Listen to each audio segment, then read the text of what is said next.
That's good, isn't it? Hello, hello.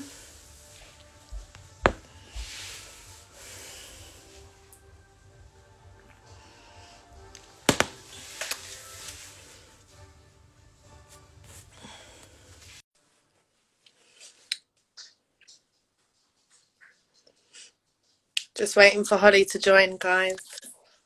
Hello, Hey, darling. how You are you? okay? I'm good. You? I'm good. You? Yes, all good. We're just waiting for a few people to join because it's just the family members that have joined at the moment. Compulsory members.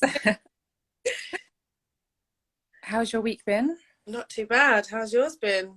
Oh, I'm glad that it's Friday. You and me both. Just to confirm, Iram sent you over the email, didn't she? Yes, got it. Got 6 people who have joined at the moment. Let's maybe try and get it to 15 or something like that, then we can start. Hey, Iz. She's actually sitting next to me.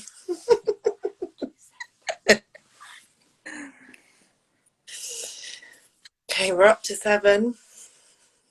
Oh gosh, it's funny because when you guys asked me to do this, I was like, sure, and then it's been so long since I've done even like a peer-to-peer session. Even though I talk about it all the time, like it was yesterday, but I haven't actually been in a classroom with kids in, maybe like 2 years now. Yeah. Me Just too. one who's joined, me and Holly used to be a little dream team of going to schools and delivering our peer-to-peer sessions. Yeah.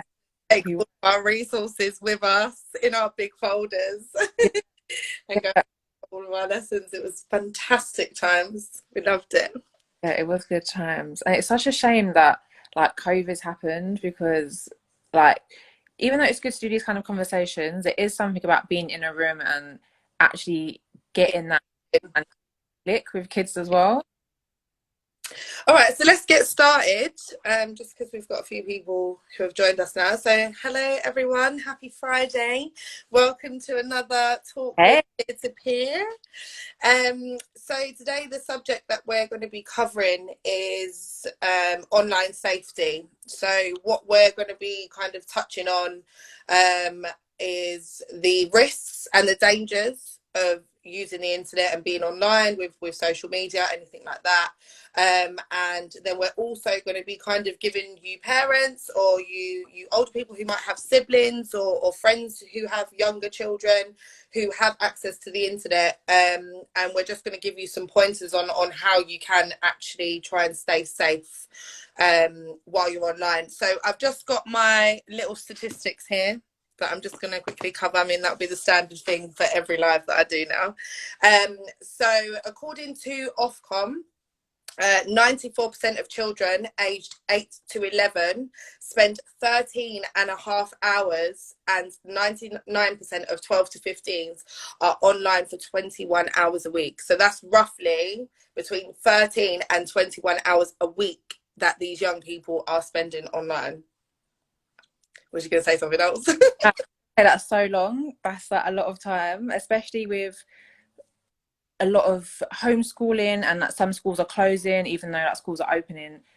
A lot of kids are just in front of a screen for like 12 hours a day, even. Yeah, and whether it's them doing their work, so whether that's like Zoom lessons or anything like that, or whether that's them coming off of their schoolwork and then being on social media, playing Yeah. games online, browsing the internet, etc.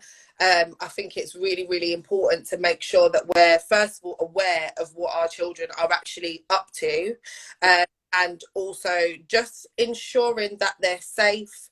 I mean, me as a parent myself, I have a child who's obsessed with Fortnite. He wants Instagram, he wants to be on TikTok, all of these kind of things, and I have been quite strict with it to an extent.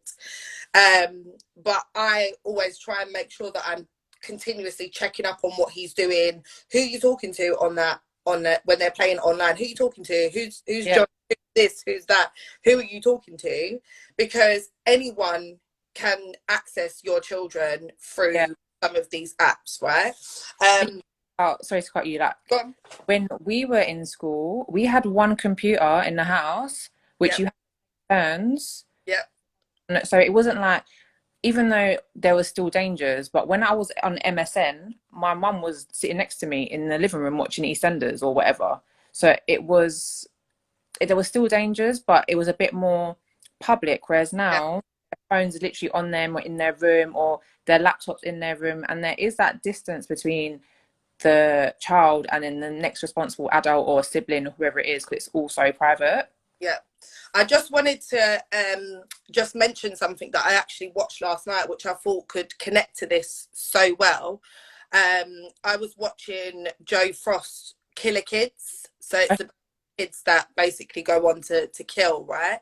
And this child was 14 years of age and was convicted of murdering his mum, right?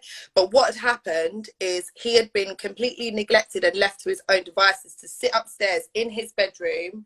He was writing up stories about murder and horror films and all of that kind of stuff. He was literally searching on his internet how to get away with murder. He was watching videos, like on the black internet, he was watching videos of people killing each other and finding out ways that he could be able to kill someone. That he just had this urge inside him. And I just feel like one of the questions that Joe actually asked his stepdad, because she was interviewing the stepdad, one of the questions she actually asked him was, could this have been avoided? And he responded and said, yes, 100%. And I'll tell you 100%, if my child thinks that he's going and sitting in his room by himself, he was in his room for 24 hours a day, unless he had to leave to go to school. When they searched his room, he had been urinating in a bucket and defecating all over his bedroom, wiped Oh, himself with a towel, like after he'd gone for a poo, like wiped himself with a towel and stuff like that, and left it all in his bedroom because he didn't. oh my goodness, because he was just so transfixed with the. Oh, Zen, I can't hear you. Can you hear me now? Yeah, it's come back now. Okay. So Yeah, he was on his computer all day long. obsessed with it. And Yeah, looking at it from my perspective, the first thing I'm doing when I see that my child is in his room 24/7, is eating his dinner upstairs in his room, I would be taking every form of technology out of his room, and we're seeking professional help. 100% we are seeking professional help, because the warning signs were there. They were 100%. there from the get-go. And do you know what? Do you know, he basically tried to deny it and refused and said, no, I'm innocent, I didn't do it, someone broke into the house, blah blah blah. And what basically confirmed it was he was writing stories about it. He basically wrote up the story of what he was going to do Oh, to, and before, and the police found it afterwards, which basically confirmed that he had done it. yeah, And so I just wanted to share that story to basically create awareness about the warning signs straight away, because yeah, leaving your child unattended to roam the internet is a massive, massive, massive issue. yeah. Massive issue. And I think also like technology does change all the time. Like I'm not necessarily on all social media platforms anymore. Yeah, I'm on Instagram and Facebook, but even as an adult, there's things that I need to be aware of. And I think sometimes parents are like, oh, I don't get it. But I'm not a parent myself, but I do have younger siblings. I have nieces and nephews. And I feel like you do have to make it your business to get it yeah, that more, because like you give your child, a lot of kids, they even ask, oh, dad, can I have your phone? Mum, can I have your phone? yeah. And they don't really know what they're doing on the phone. And you do have to make it your business. Like 100%. I'm 100% going to be that nosy parent who's like, who's that? Until they get to a certain where I'm like, you're a big boy, you're out doing your own thing, you've got a job, or you're at uni, or whatever you're doing. As soon as you're of an age where you're checking for yourself and you're Yeah, basically out for yourself, that is the point that I will stop checking and being in my son's business. Prior to that, you you think that I won't be in my son's business, that there's no tomorrow. Like my little boy's got a phone, I'll be completely honest with you. yeah, And so then when he goes to his dad's, he's able to call me, he can message me, he can do whatever he wants. Do yeah, you not that I feel no way to look through his phone and look through his messages? The boy does not have a password on his phone. He does not have a password on his Switch. Anything that, like, if he wants to download a game, if he wants to spend money on Fortnite or anything like that, it all comes through to my email. I get an email saying Kyron has tried to do this or he has tried to do this, Yeah. because there was anything that they could be doing. I just want to point out, because obviously we know that there's been a lot of talk around like paedophilia and stuff like that, especially recently. There's been a lot of speaking about it. I just want to kind of touch on that, not too much, but just touch on it, because I feel like social media and the internet can be a massive platform for sexual. Yeah. 100%. And I had to have this conversation with my younger siblings, so the 14-year-old and the 8-year-old, Mm. because I needed to tell them not everybody on the internet is your friend. And sometimes I said to them, you have to be very careful, because sometimes people will say things to you, and they're Yeah, pretending to be someone else, and sometimes the person isn't your age.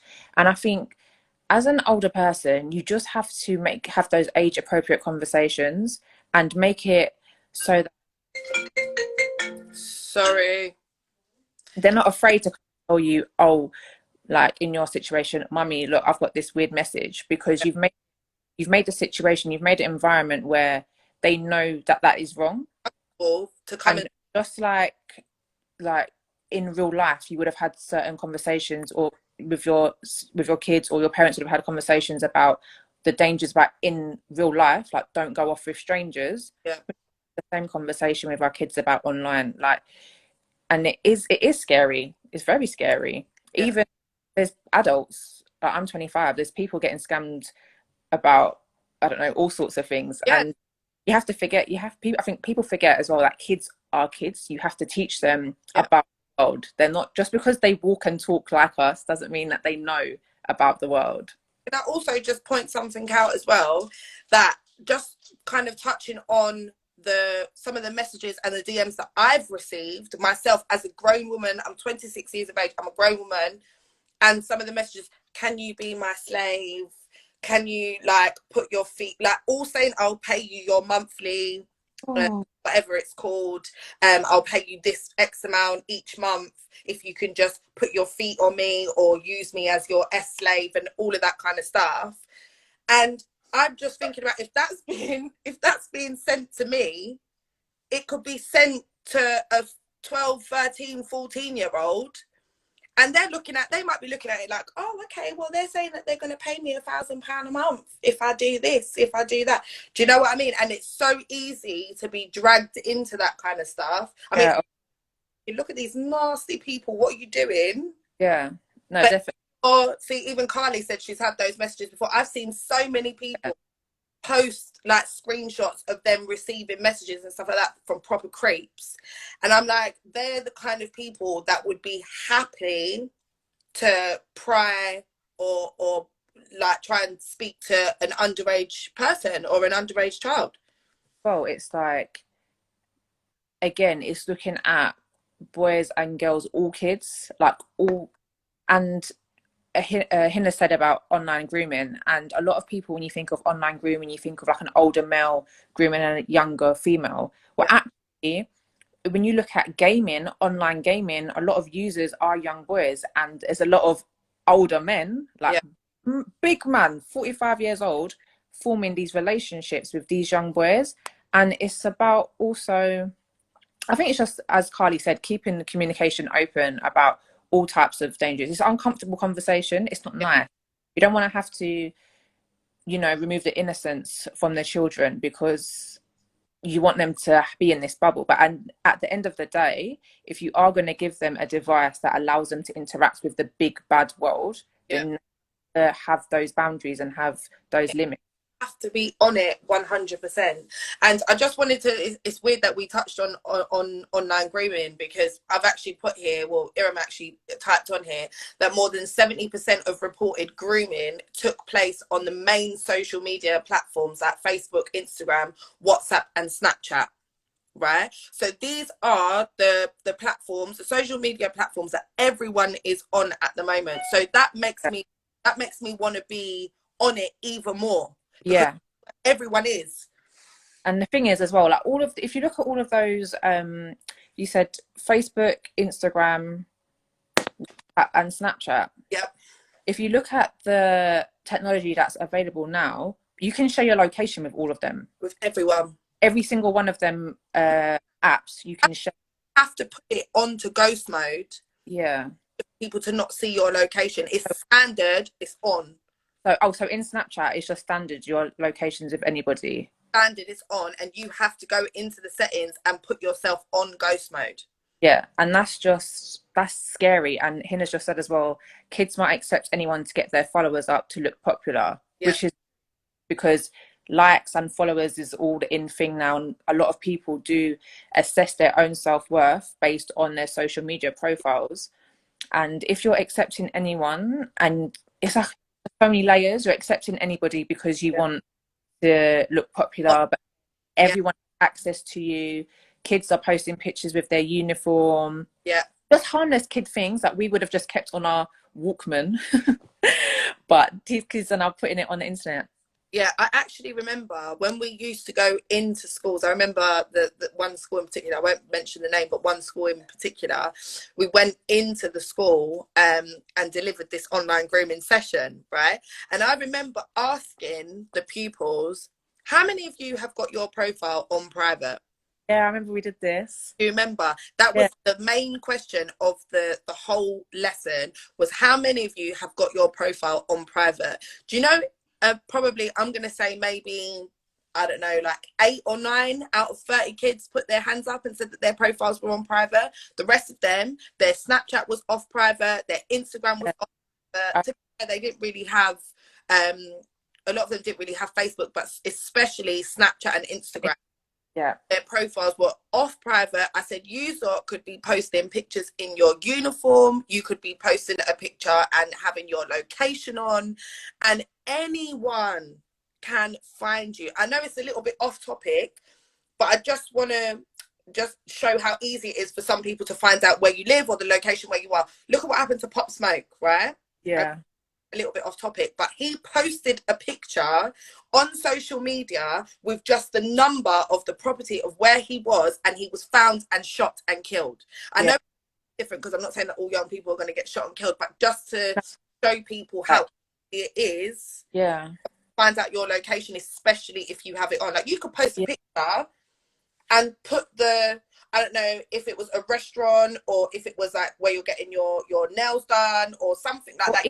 Put it, and even someone, on, I'm an iPhone user, so I can't speak for Androids, but on iPhone, you have to take the settings off geolocation, because yeah, on yeah, the internet, someone else can download it and find out where that picture was taken. And it's all these things that, like, if you're not tech savvy, you might just think, oh yeah, I'm doing this and it's a cool feature.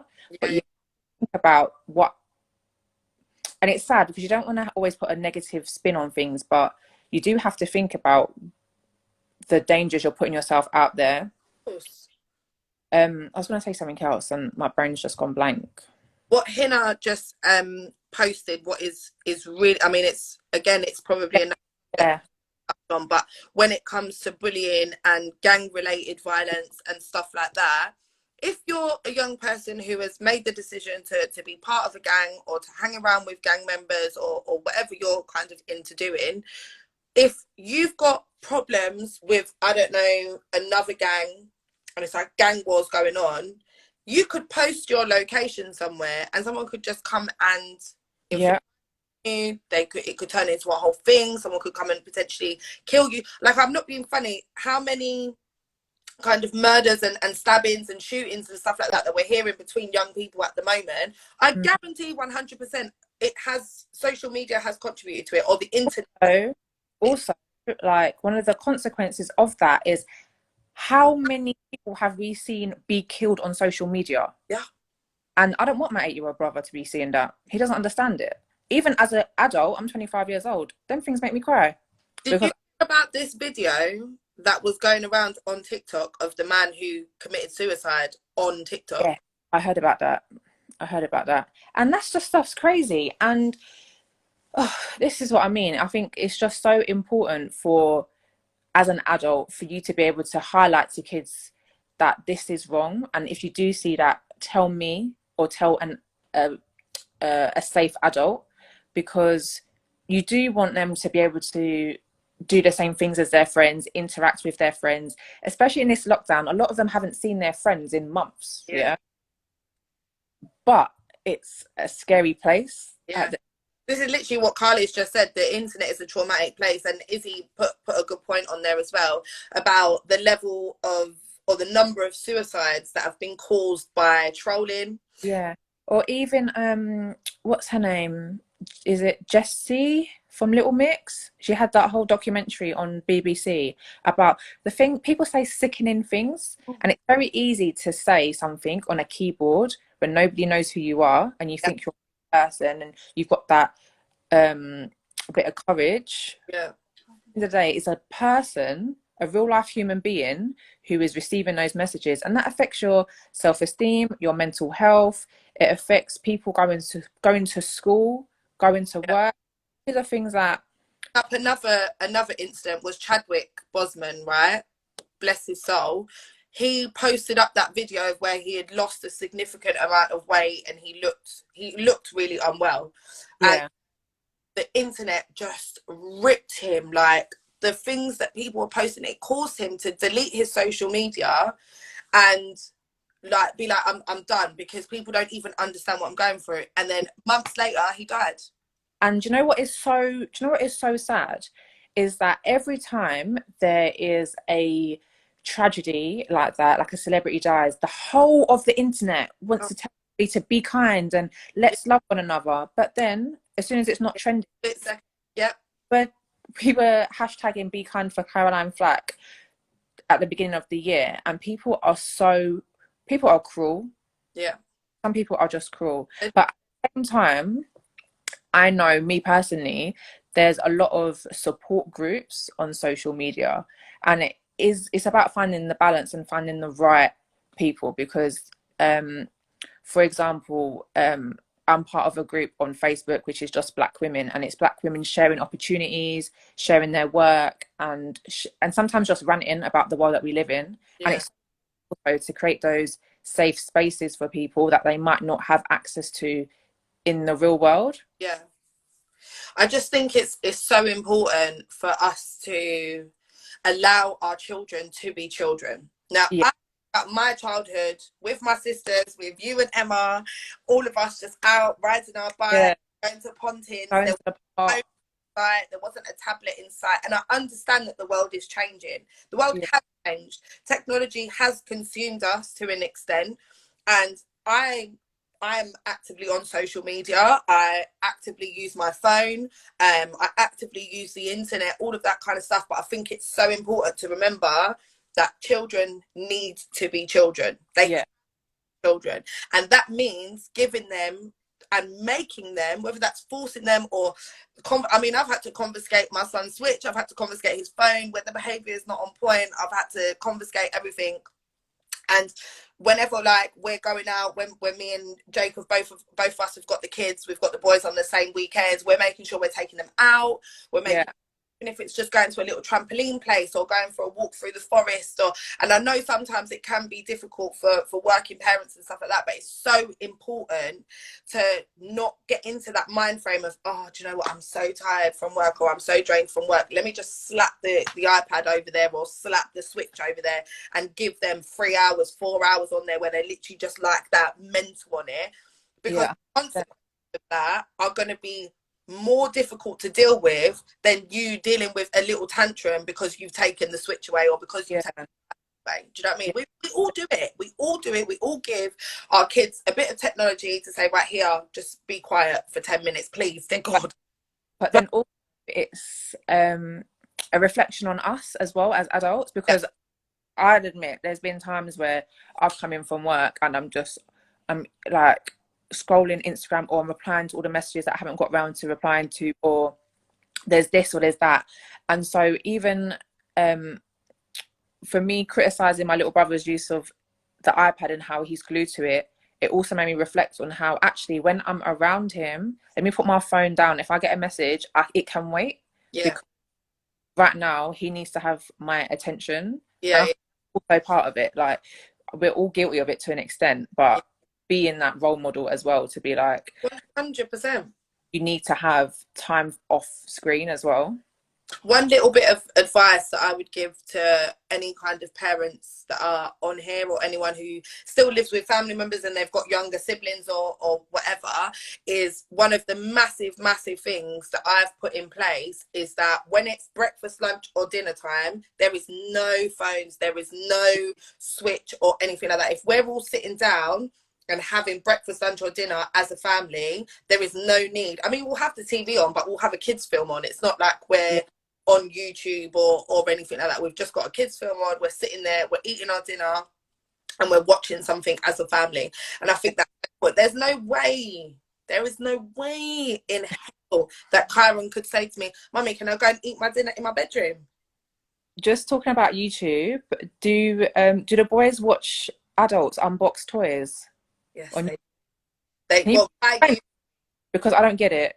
no, but I it seems a little bit weird to me. It seems a little yeah. bit creepy. There's a woman and she does, I don't know if she still does it, but she has Kinder eggs and she goes, "Oh my gosh, we've got," and it talks in this like voice and it my head in, but I don't know why kids are obsessed with it. But do you know what Hina made a point on before? Do you remember that woman or that person that was on YouTube Kids and she had the mask on and it was scaring, that it was traumatizing hundreds and hundreds of kids because it would come up as like a normal video, Yeah. and then all of a sudden it would be a mask coming on that was telling kids to like cut their hair or kill themselves or something like that. I couldn't believe that that was going round. I actually could not believe it. Yeah. So That's YouTube Kids as well. That wasn't even just standard YouTube. That was YouTube Kids. And this is how far some of these weirdos I've are gone. trying to go. Dre says that he blocks certain videos on his son's YouTube. Yeah, Yeah, you have to.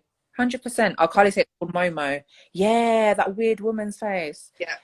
But I mean, in terms of, and it's hard because like it seems like everyone's on the internet now, so you don't want to take it away. But what would be like your top three things that you would like suggest to someone who's Well, trying? you know what? With I've actually written down a couple of In points. Charmaine. Thanks, Oh, Sinead. silly. So what I've put down here is the kind of main risks. I know we've touched on a few different points, but just to kind of go through. So we've put down here that being approached by predators, we covered that, sexual Yeah. predators, pedophiles, all of that kind of stuff, being approached by them on any form of social media or internet, whatever. It affects children's or young people's self-esteem and mental health. I know we spoke about mental That, health last that's week. whole that is a whole other conversation Oh, because even thought of names for what it's called when you want to go and get your face done to look like these filters. That's we're gonna have to schedule that in for another day. I don't think we've got time. I don't think we've got time, but that's all mad. I hope you're taking notes. And another thing that I wanted to touch on, I didn't want to go into it too much, but just it kind of goes hand in hand, and it's about how easily accessed porn is. 100%. Black web. Yeah. Got 100%. things combined that are like a recipe for disaster. So how easily accessed porn is, just to kind of touch on some of the long term effects that could potentially be, right, is when I know we briefly went into schools and spoke about it, but it gives young people an image of what they think sex is going to be like in real life, and when it's not like that, they feel disheartened. They constantly want to reach and try and find that same kind of climax that they had when they were watching porn. Or And linked in with the black web, it's extremely violent sex and sex that leads to death and like sex shaming and all yeah, kind of videos that can implement thoughts into young people's minds to yeah, think that that's normality when it's not. definitely. And I feel like especially on like the violent sex point, like Mm. we had everyone went crazy about 50 Shades of Grey. Yeah, There is a consensual kink community, yeah, but that's more of the time that they see. And it's about having those conversations about like consent. That goes into everything. Like again, this is a whole other Okay.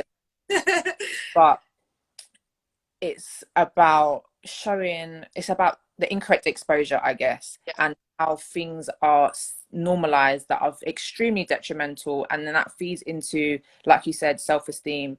We've yeah, got going to literally risking their lives to go and get breast augmentation, bum yeah, implants, to look like these girls that are so desirable. People are traumatized and they don't even realize until they become adults that yeah, what they experienced was in fact assault or rape. yeah. It's again a whole other conversation.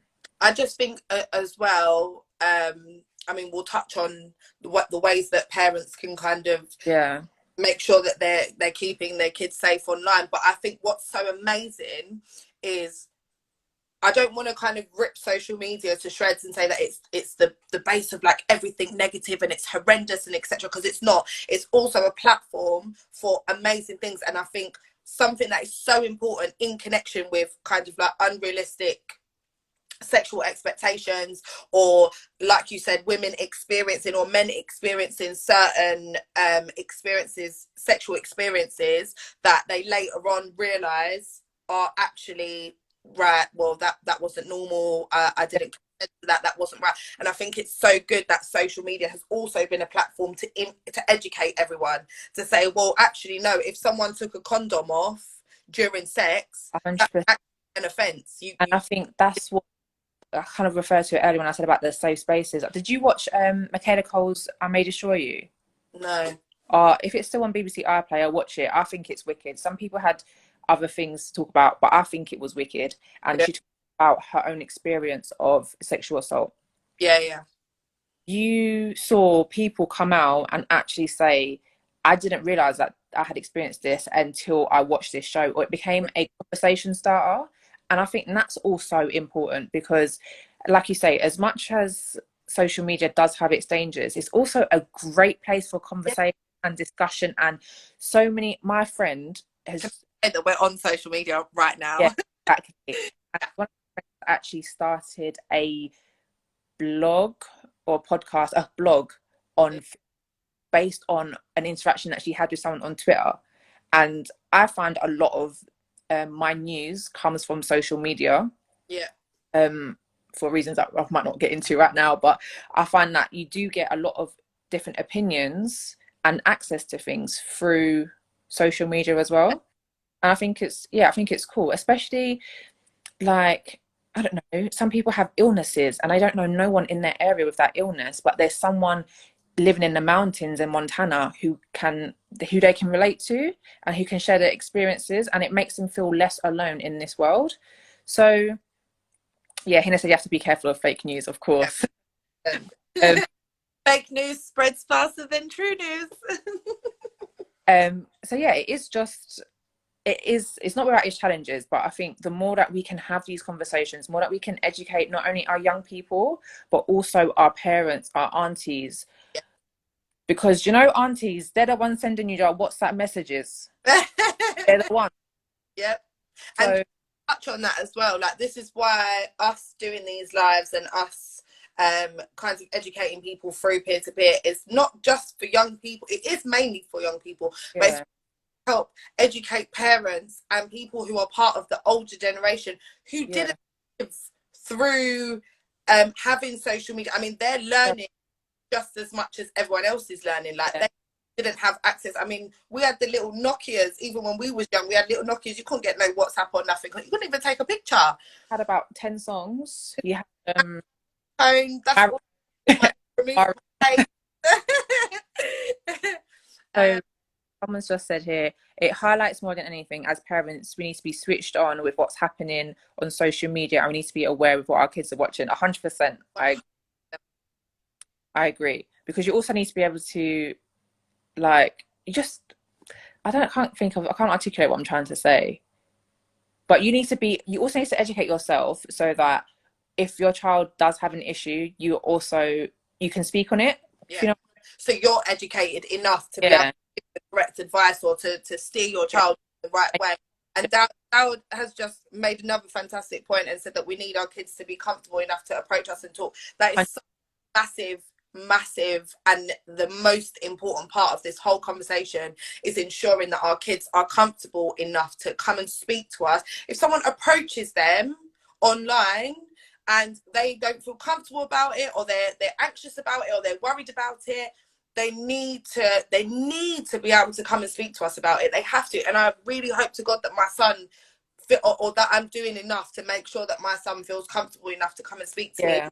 approached by anyone, whether that's on his online gaming, so I mean, to be honest with you, I don't know when I'm going to allow him to have social media. Lottie says, do you think it's possible in this era to not let our kids access the internet at all? Can I just say, right, sorry, Shan, right, just to pick up on what you've said, right, I'm not kind of talking down or slating schools or anything like that, but I genuinely believe that that is near on impossible, because I've realised, even with my son's school, they do everything online. So Yeah. maths is online, Reading. English online, any of their homework to an extent is online. Their basically everything is sent to me via email. Any information that I need to know is sent via email. They don't send letters home anymore. So it is possible, if you're willing to kind of take yourself, and it takes a lot of willpower and you have to be mentally strong to be able to do it, but you are able to take yourself out of that. I'm not taking away from that. Some people still don't have internet. Some people are still living in that kind of phase in their life where they're like, oh no, I don't want to be part of the internet, whatever.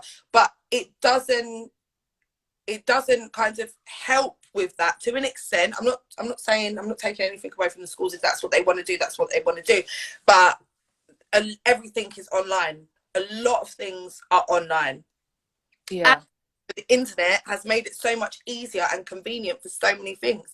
Now look at Amazon, next day delivery, next day prime, next day Like, coming in 24 hours. even with their homework, or like it's half term next week, so I'm sure my brother will have a project to do over the half term. Mm. We're not going to the library to go and find a book on Yeah. whatever it is. More time, I will sit, like if I do help him with that stuff, I will have my Mac open and we'll do it together. But like he's unlikely to sit there, and get a book. But it's about trying to find that balance between technology and real world skills. Yeah. And being able to use the internet and being able to use a computer and stuff is a real world skill. Like you need to be, people are getting paid money, bags and bags and bags to do social media. These IT people, marketing people, social media Yeah. people, all Even like, they're paid a whole yearly wage to be able to have a skill to use the internet. And the thing is we're not having these lives or having these conversations to say to everyone that no, the internet is a really bad place, you should never use it, you should get your kids off of any social media right now. All we're trying to do is create awareness to ensure that everyone's being safe when yeah, the internet or when they're online. No one's saying that we need to clear everything out, yeah, because like I said before, all of us use the internet, all of us use social media, we're all on it. It's just part of our lives now, we have to accept it. But there's nothing wrong with making sure everyone's being safe and making sure that people are, especially young people and especially our children, are not being harmed in any way. Or, yeah. you know what I mean? Because before everyone was on social media, I was probably having the same conversation about magazines and how influential the images that are used and the articles and the content of the articles are. So Yeah. we're just very similar conversation with just different tools, different technology. And Yeah. it's about being safe. It's about understanding the dangers, because it is great. Like I use it a lot. I use it for my business. Yeah. It does have its perks, definitely. But you know what I would say as well is, like, it's just about being safe in general as well. Mm. Because you look at things like when you leave your house, don't get in a stranger's car, don't speak to a stranger, don't like have your phone and your money exposed, or do you know what I mean? When you're walking at night, make sure your phone's in your pocket, and all of that kind of stuff is basic safety. That's Yeah. what we're I think trying to promote, is safety. on each social media platform, being familiar with what to do if you do feel unsafe on the internet. because each social media platform will have its own form of reporting, whether you report someone and block them. Yeah. Being able to just block someone is really important. Yeah. I've, I just want to quickly go through the ways that parents can actually lower the risks of okay. allowing their children to be exposed to any online dangers.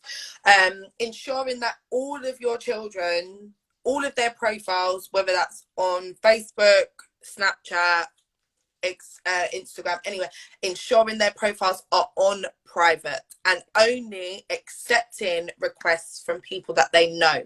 That they know personally, yeah. Whether that's family, friends, whether that's your own parents, whether that's friends from school, whatever, as long as you know them on a personal level, you need to make sure that the profiles are on private. Yeah. I mean, we've touched on this massively. Communication. Yeah, Is that's key. communication is key. It's the main point. Make sure that you're speaking to your children are speaking to you. Hina said monitoring their friend requests too, most Yeah. 100%. Kind of in connection with communicating is reassuring your children that it's okay for them to come and speak to you about certain things that are uncomfortable and certain things that are a little bit difficult. Because I know that even when I think about myself and when I was younger, I would have never have gone and spoke to my dad Yeah. about certain things. My mum probably, but my dad, Yeah. there was no way in Let, hell that I went and spoke to him about certain things that I would want to speak about as a young person. There's no way. So it's just about kind of checking yourself and making sure that you are giving off a kind of vibe to make your children feel like they can come and speak to you. yeah. And also a situation where they know they're not going to get in trouble. Yeah. Because I think that's it. Part of the fear is you're scared you're going to get in trouble for whatever it is that you've done. And that's not the case. We're just trying to protect you and make sure that you're safe. Yeah, definitely. So this is what I've actually noticed myself on the internet, right? That you have an option to be able to turn your safe search on. Right. Okay. It Well, actually in with your broadband as well. So what I've got at home is with Sky, just with your broadband, you can actually contact your provider. And if someone is to try and search for something that's inappropriate online or something like yeah. that, it will block the website. The I actual know. broadband will block the website, or you have to create a little account or something like that with a password and everything to be able to turn your safe search off. Yeah. EE does that as well. Yeah. If like you add your child to your plan, Yeah. um, and you say that they're under 18 or whatever, then they have to sign in as you. Like Yeah. whoever has to log in for them to be able to access certain websites. And it's Yeah. like gambling. Oh, this topic we could literally speak about for about 4 hours. I know I'm looking at the time. We're running out. Um, and then the last point that I've got on here is just limiting the amount of time that your child is actually on social media. Yeah. So I know that we already touched on not allowing your child to kind of be by themselves on the internet and spending hours on time. But even if your child is sitting next to you and you can see exactly what they're doing, you still need to be limiting the amount of time Yeah. because it could potentially be a detriment to their own mental health and to their own ability to be able to focus in school, because all they're thinking about is something that they want to play when they get home, like whether that's their Switch or whatever, DS, whatever it is. So it just basically enables them to be able to still stay connected to other things, other Yeah. media and internet based products and stuff like that. Yeah. Because also you don't want them to miss out on those experiences. Like I know if my mum told me that I couldn't have MSN, I would have been vexed with her. I probably like Oh, to have that. You go to school and you miss out on a lot of yeah. jokes and what's going on, so it's just finding that balance, isn't it? About between rather allowing them to be involved with what's going on and the trends and what have you, but Yeah. so it doesn't take over their lives. So just to kind of conclude what we're speaking about, because we should really be finishing up now, but our kind of organisation, peer to peer, we offer different helplines and stuff like that. So we can actually put them on our social media. So if anyone does need to access any of the helplines, we have all the details for them. So we can put them on our social media. We are also, I know I said it in the last live as well, but we're also offering workbooks for schools and for parents if they're interested in receiving them. They are free of charge. We're not charging anyone for them. So all you need to do is just pop us over an email or pop us over a direct message and we can get that sent over to you. The workbooks are literally just the things that we've been kind of touching on. The different subjects that we will be touching on going forward as well, and all you have to do is just print off the resources and they can do it at home. Young people can access it and complete it on at home. It's all at paper form. If anyone's got any kind of questions or they want to discuss this further or they want a bit more information about our organisation, you can send us over a direct message as well. We're more than happy to speak to parents. Also, like there's a number of different services that everyone can go and use if you're a parent or also a young person not really sure about what to do on the internet. There's Childline, NSPCC, and you can find links to all of those on the peer-to-peer website if you go under support services. Amazing. And sorry, our CEO Hina has just put on the in the comments the different subjects that we're going to be kind of covering going forward, and also the workbooks that you have access to immediately. We've got Black History Month. That's a massive one that we've got that's ready to go. It's ready. Then we've got online safety that we've touched on today, mental health, which we touched on last week, and then we've got healthy and unhealthy relationships as well, which fingers crossed all goes well, we'll actually be speaking about next week as well, which I'm very excited about. So just keep tuned. We're going to obviously post more stuff on Instagram to let you guys know. Definitely. And if there's any other topics you want to hear us talk about, let us know, because it'll be great to hear what you guys want to hear us natter about. Yeah, I guess just send peer-to-peer a message. Yeah. Direct message. You can also access our website, and there's an email address on there as well that you guys can send all of your inquiries over to. But on to the next. Me. Thank you, everyone. Holly, it was amazing. But yeah, we'll catch up with you guys probably next week now when we're on to our next subject. Have a lovely Friday evening, everybody, and have a great weekend. Yes, take care. Bye. Bye.